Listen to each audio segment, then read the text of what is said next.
Acute Disseminated Encephalomyelitis, or ADEM, is a rare inflammatory disorder of the central nervous system which can often occur after a stimulus to the immune system such as a viral infection or vaccination, and it's most common in children. This video is an overview of ADEM, including the MRI features, the typical treatments, and the prognosis based on observational studies. Please see the citations in the notes below. ADEM was first reported in 1790 in a 23-year-old woman 1 week after getting measles infection. Measles was known to be associated with ADEM, although this is less common in modern times due to vaccination, and measles-related ADEM is different from subacute sclerosing panencephalitis, which is direct infection of the brain by the measles virus. This is actually an inflammatory response to the measles virus causing incidental inflammation of the nervous system.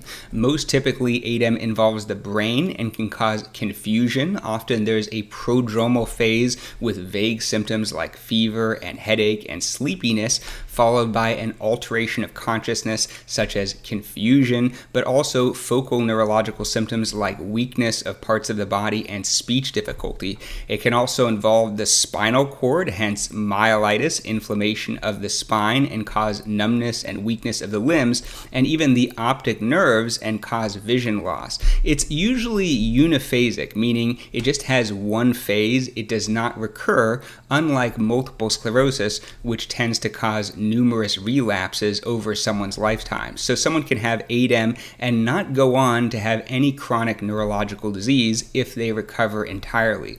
ADEM is often triggered by something such as an infection, a viral infection, or in some cases a vaccination. Unlike multiple sclerosis, which is much more common in developed countries, the risk of ADEM seems to be similar in different areas of the world, and so the risk factors may be very different from traditional autoimmune diseases. Here are some MRI findings in someone with ADEM. The first two images on the left are axial images. You're looking at slices through the brain like this.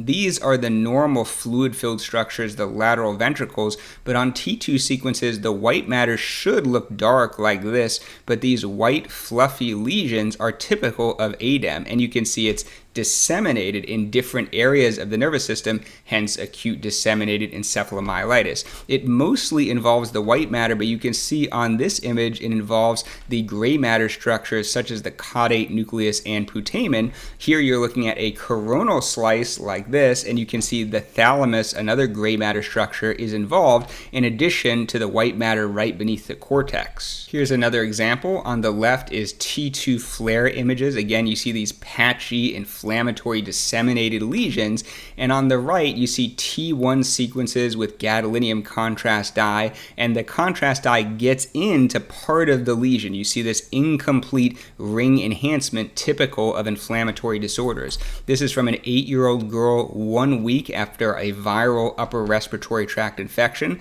and here we're looking at sagittal images. You can see her eye here, and these two large lesions in the subcortical white matter. Again, this is with gadolinium contrast. You see there's incomplete ring enhancement, similar to what we might see in multiple sclerosis, but the lesions are much larger than typical MS plaques. This is from a 17-month-old boy 2 weeks after measles vaccination. This is very rare. You see these large, fluffy subcortical white matter lesions, and on the right, involvement of the thalamus, a gray matter structure. This would be atypical of a disease like multiple sclerosis. These scans are from a 9-year-old boy who did not have a recent illness or vaccination, so sometimes it can occur spontaneously without a known stimulus of the immune system.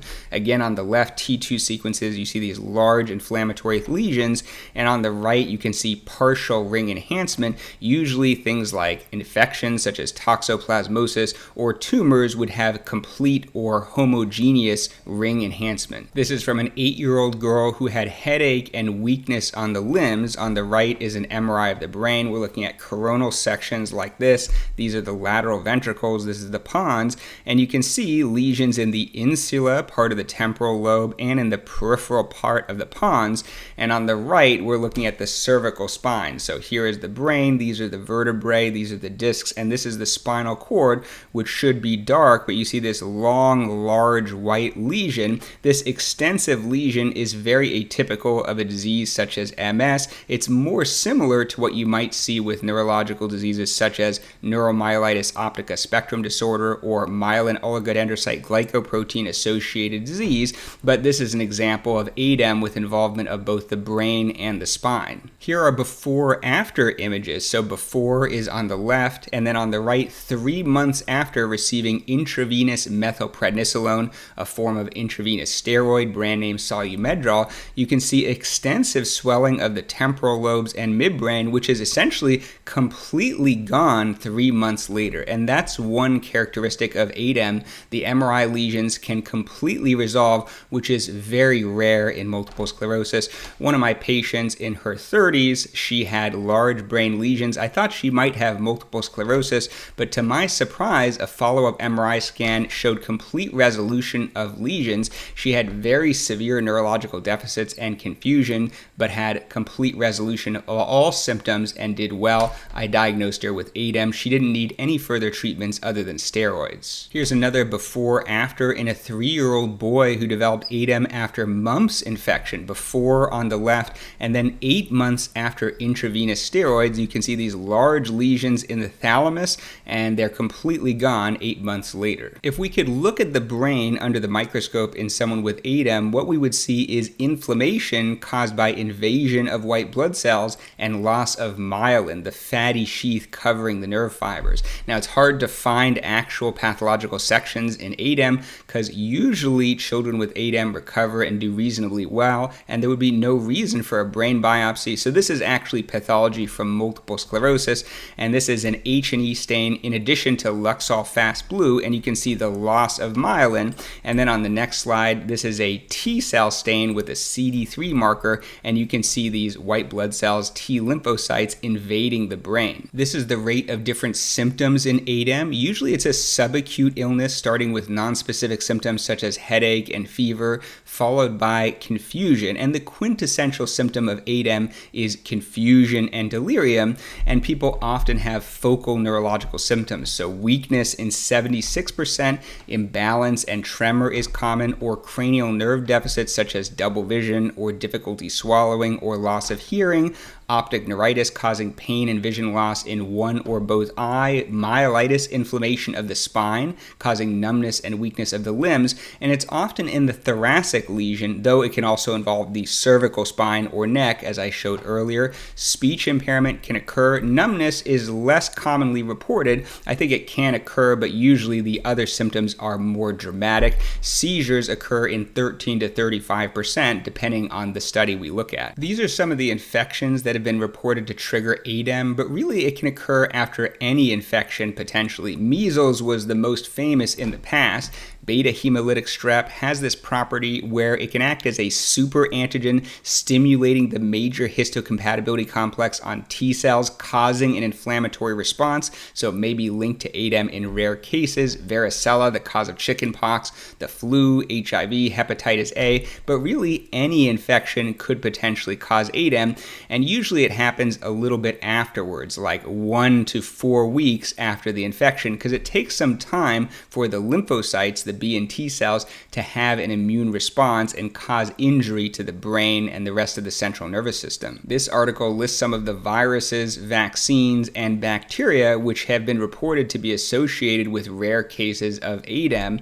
There's not a single vaccine that's thought to have a high risk of ADEM. Probably the most famous is the yellow fever vaccine, which is associated with rare reports of neuroinflammatory disease, some of which is ADEM, and that's why it's only recommended to people traveling to areas where the virus is endemic. Here's a little bit about the epidemiology of ADEM. It's typically in younger children. The peak age is about 5 to 8, and it's very, very rare in adults. I'm an adult neurologist, and I almost never see ADEM, and I'm a multiple sclerosis specialist, and almost none of my patients have any history which could be consistent with ADEM if they currently have multiple sclerosis. So even from my own clinical experience, it's very very obvious that the risk of subsequent multiple sclerosis in a child with ADEM is very, very low. And in fact, any form of multiple sclerosis onset prior to puberty is very rare, and sometimes it could be misdiagnosed if, for instance, an 8-year-old is suspected to have multiple sclerosis. Not 100%,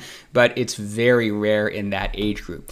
This is a rare disease. The incidence in people under age 18 has been reported to be 0.4 to 0.9 per 100,000 per year, so less than 1 in 100,000 per year. And unlike multiple sclerosis, where 75% of people with the disease are females, similar to other autoimmune disease, it can happen in either sex. So the male and female prevalence is roughly the same. In fact, some studies suggest males may be at a slightly higher risk. Unlike MS, which is very rare in Asian people and Native Americans in the United States and more common in Latinos, white people, and black people, the risk is roughly equal in all ethnicities, and ADEM is not associated to other autoimmune diseases. It's not linked to rheumatoid arthritis, vitiligo, thyroid disease, that kind of thing. According to one study, 93% of people with ADEM have a recent infection within 21 days, though another source I found suggested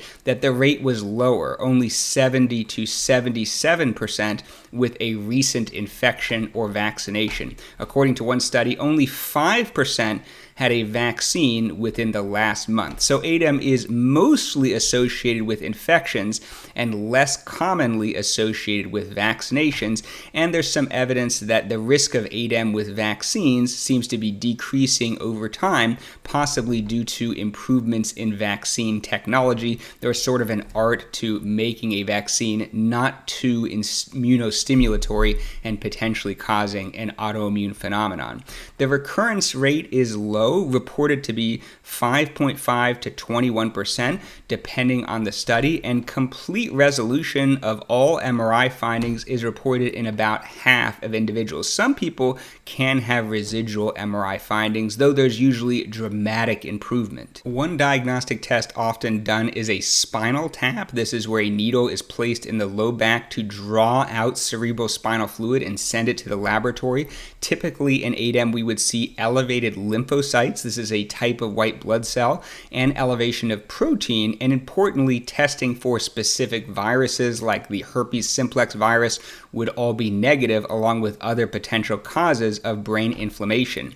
It's possible that the spinal tap could differentiate between ADEM and MS. In multiple sclerosis, more than 90% of people have this finding where they have 2 or more oligoclonal bands, which represent antibodies in the cerebrospinal fluid that are not in the blood. That's much less common in ADEM, where this test is usually normal. It's only abnormal in 0 to 29% of cases, according to different studies. Again, versus 90% of people with MS.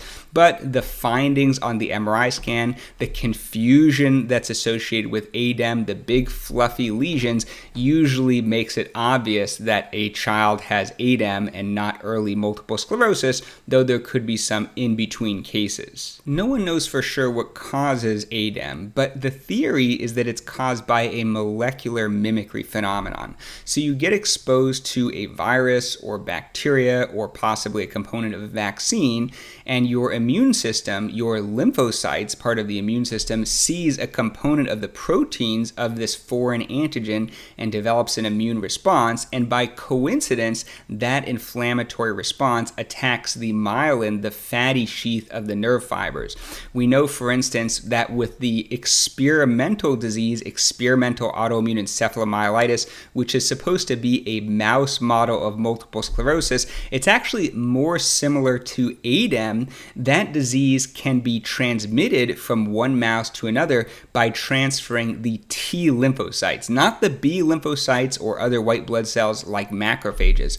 Also, people have isolated the T cells from the cerebrospinal fluid from people with ADEM, actual humans with ADEM, and they were able to get them to react to a myelin protein called myelin basic protein. There's some other theories, for instance, the super antigen phenomenon I mentioned earlier, where an antigen on a foreign bacteria could stimulate the immune system directly. It's also thought that viruses could inhibit natural suppressor T cell function, the CD25 T cells. The people who discovered these cells recently won the Nobel Prize. It turns out that viruses can interfere with natural immune system regulation.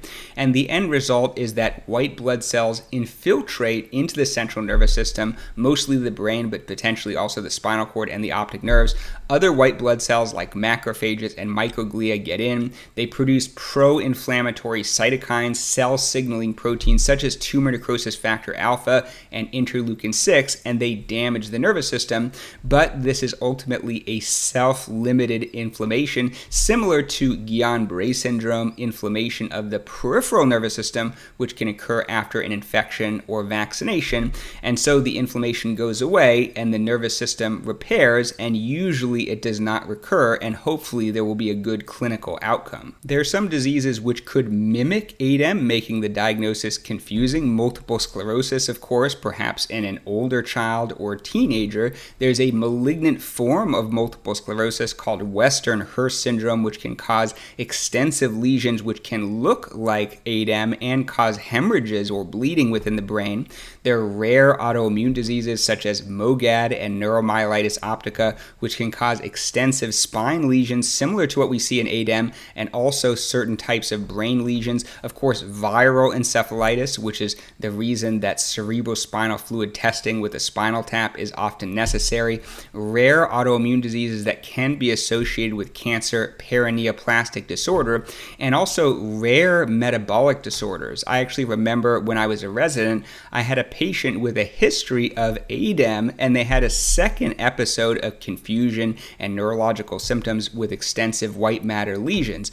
However, the neuroradiologist looked at the pictures and instantly knew it was a metabolic disorder, and we tested for serum amino acids, and there was elevated valine, leucine, and isoleucine, the branch chain amino acids, and this child actually had maple syrup urine disease, a rare genetic disorder that happened to be a milder form which manifested later.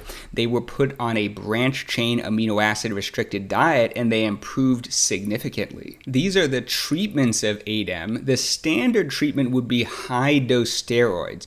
In an adult or adult-sized person, usually we would give solumedrol or methylprednisolone 1,000 milligrams intravenously daily for 5 days, followed by a taper of lower dose steroid with the oral pill prednisone. It's also possible to use high dose oral prednisone. The equivalent of 1,000 milligrams of solumedrol would be 1,250 milligrams of prednisone, or 25 50 milligram tablets, though in someone who's confused with ADEM, we would just give the IV form. For children who could have a lower body weight, the appropriate dose is 30 milligrams per kilogram per day, again IV, typically for 5 days, followed by a slow taper of lower dose oral prednisone, a steroid, over a period of 4 to 6 weeks.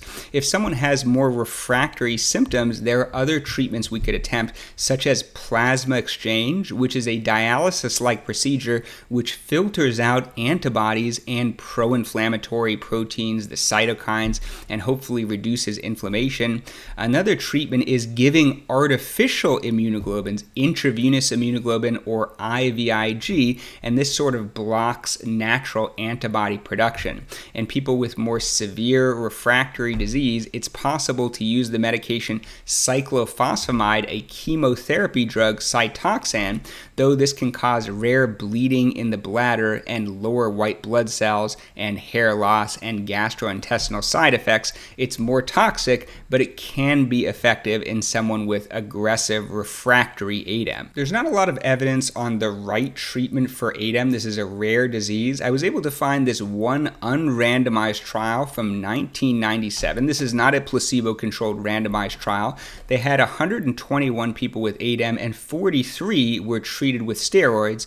The rest were not given steroids, and those who got steroids seemed to do better. The time to initial improvement was about 5.5 days versus 15.6 days who were untreated. And when your child's in the ICU, 10 days is a very long time. However, the time to maximum recovery was similar in both groups. So even untreated ADEM, the prognosis could be good in many people. Let's move to the prognosis of ADEM. Now, I'm an adult neurologist. I don't see a lot of ADEM. I spoke to one of my pediatric neurology colleagues who told me that when a child has typical ADEM, like a younger child, 5 to 8, after a viral illness, even if the disease is severe, usually the prognosis is good by about 6 months. Most have made a full or near full recovery.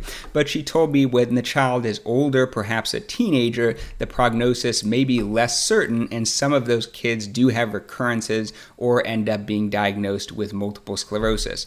Another one of my pediatric neurology colleagues told me that she felt it was somewhat of a continuum where kids with classic ADEM, again a younger child with large fluffy lesions on MRI, they almost never have recurrence, but as children get older, they're less likely to have confusion with ADEM, more likely to have a presentation similar to multiple sclerosis, and more likely to ultimately get diagnosed with MS. And again, MS becomes much more common after puberty. But let's look at the actual data from observational studies. Some of these are older studies. This is a cohort, 42 children and adolescents diagnosed with ADEM between 1991 and 2000, and most recovered, but 3 out of 42, or 7.1%, were subsequently diagnosed with MS. 2 out of 42 died, although one of those ended up having a diagnosis of MS. This condition, ADEM, is generally speaking not thought to be terminal. Here's another case series with 84 children and adolescents with ADEM, and these are consecutive cases at National Pediatric Hospital between 1988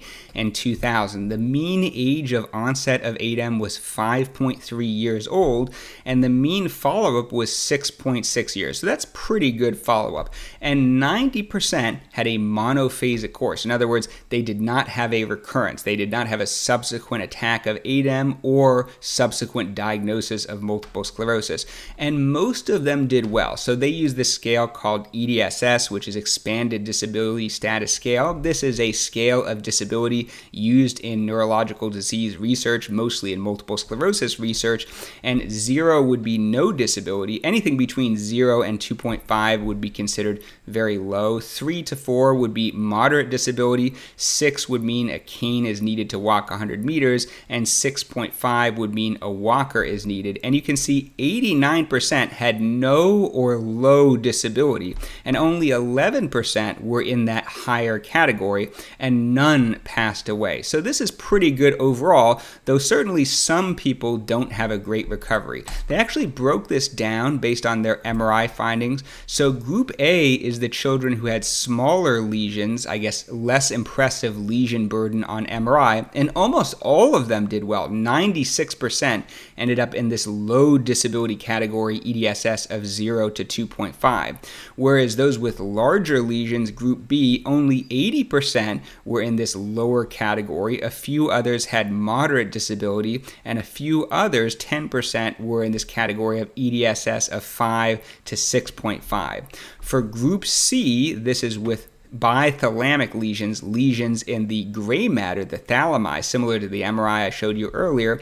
8 out of 10 ended up having low disability, and group D is large bleeding lesions. This may be better characterized as Weston-Hurst syndrome rather than ADEM. Still, 1 out of 2 had low disability, and 1 had moderate disability. Here's another case series of 65 children with ADEM at a single center. This was published 2025. The median age was a little bit older, 90 months or 8.5 years, and they didn't have follow-up on all of them, but 40 out of 65 were fully recovered, 61.5%. Though it was probably more than that because some people, they don't know the outcome. 5 had an EDSS of 2.0, which is fairly low disability, and 2 had an EDSS of 3.0. Again, a typical child with an EDSS of 3 would probably look normal to the outside observer, but didn't really have a complete recovery.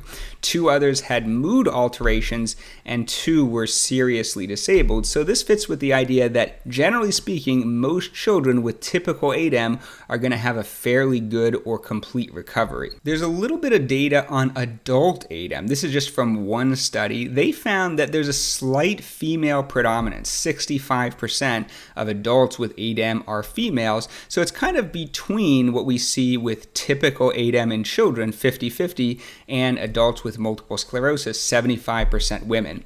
It seems that a smaller proportion have a recent assault to the immune system, only 35% with a recent infection, and only 2.5% with a recent vaccination. And the spinal tap shows oligoclonal bands in 65% versus 90% with multiple sclerosis and a very low number with ADEM in children, so it's kind of in between. Most have significant clinical improvement. However, the risk of subsequent diagnosis of MS seems to be much higher. It was 35% in this study, which had a 38-month follow-up. And I can tell you from my experience as an adult neurologist, virtually none of my patients have a history of childhood ADEM, so I suspect that the risk of MS after typical ADEM for a younger child is extremely low. And mortality was low, only 2.5%, and from my rare experience with adult ADEM, typically the recovery is quite substantial. So if you've had ADEM or you've had a child with ADEM and you'd like to share your experience, please post in the notes below and let me know if you have any questions or suggestions for future videos.